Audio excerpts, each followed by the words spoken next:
Assalamualaikum warahmatullahi wabarakatuh. Hello guys, my name is Zeni Nurdiana. My number absent is 21 and I'm from Extensive Reading G. Here, I would like to review short stories. The first short stories is Snow White and the Seven Dwarfs, and the second short stories is The Necklace. So, happy listening! The first short stories, the title is Snow White and the Seven Dwarfs.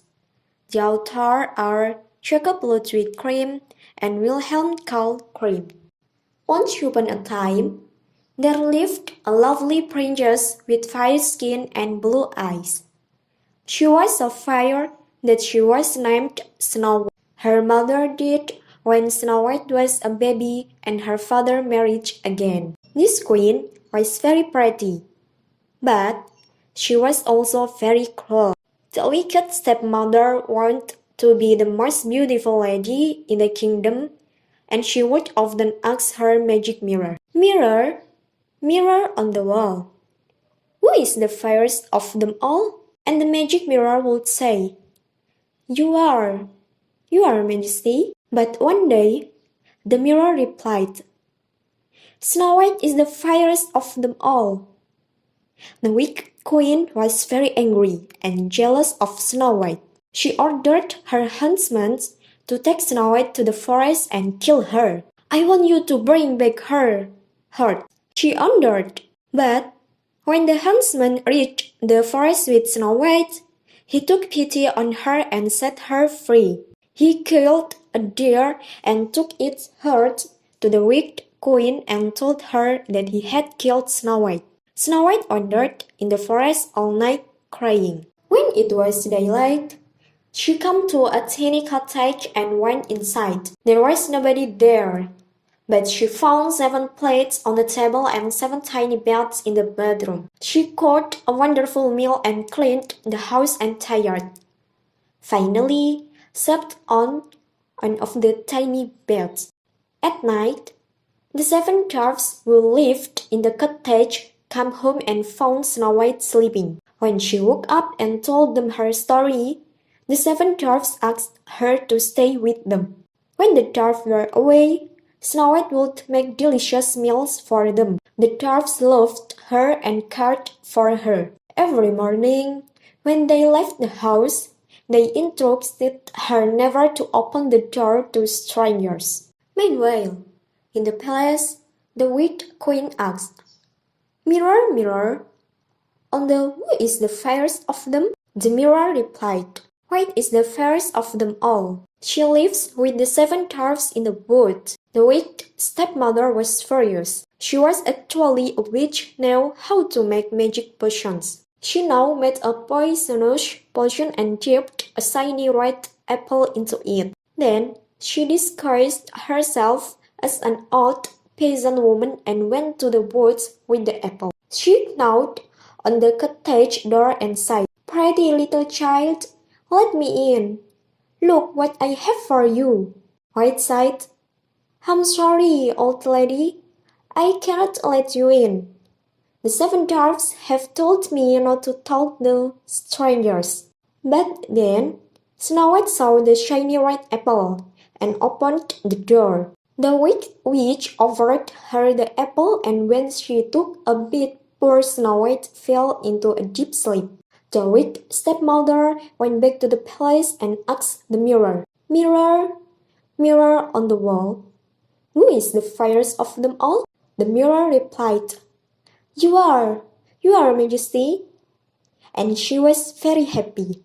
When the 7 dwarfs come home to find Snow White lying on the floor, they were very upset.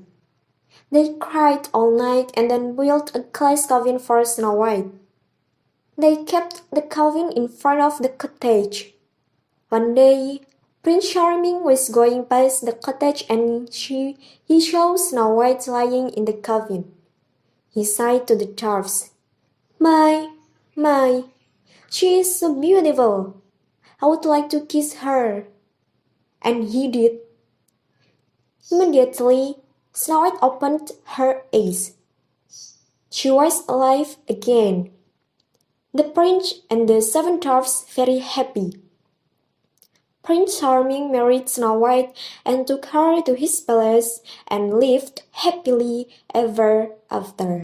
And the second short story the title is The Necklace. The short story, The Necklace, by Guy de Maupassant, takes place in France several hundred years ago. Mathilde Liesel lives in a flat with her husband, who works as a clerk for the Minister of Education. Their lives are not luxurious, but they are not poor, merely simple. Mathilde, however, longs to be rich. She envies her friend Jean, who has a large house and lots of jewelry.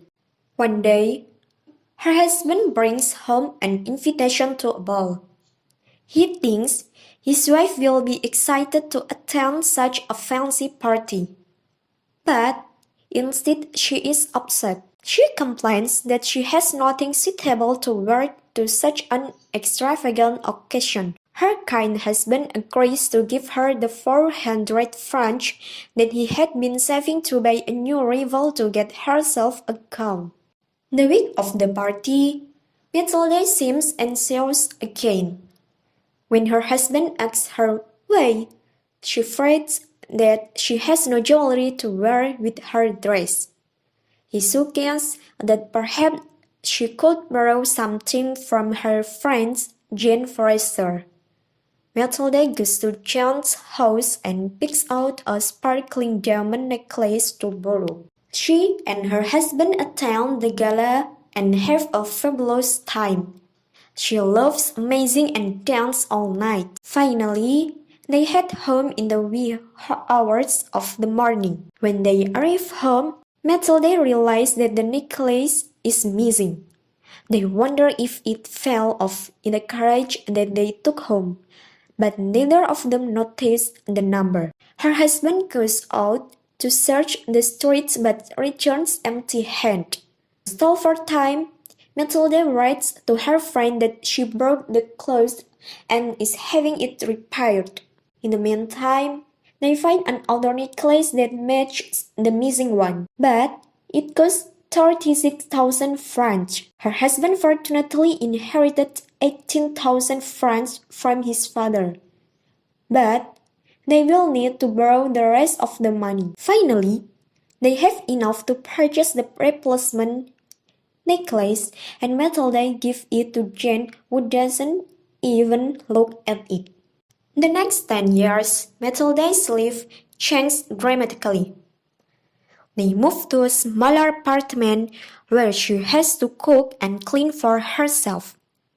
She also does work on the side while her husband works multiple jobs to pay back all the money they borrowed. After the 10 years, the money is all paid back, but Mathilde has aged a great deal. One day, she sees Jean Forrester on the street. She decides to tell her the truth about the necklace. Jean is stunned by Mathilde's large appearance. Mathilde explained that it is indirectly because of Jean since she lost the necklace she bought from her and had to pay for a replacement. Shocked, Jean confesses that the necklace Mathilde bought was fake, made of paste, worth no more than 500 francs. The lesson of the story is that honesty is the best policy. If Mathilde had been honest with her friend from the start, she would have learned that the necklace wasn't made of real diamonds and would not have wasted 10 years paying for a replacement. Clearly, the lesson of the story is that honesty is the best policy. If Mathilde had been honest with her friend from the start, she would have learned that the necklace wasn't made of real diamonds and would not have wasted 10 years paying for a replacement. Okay guys, that's all about my review short stories. Thanks for your attention and for your listening. See you next time. Wassalamualaikum warahmatullahi wabarakatuh.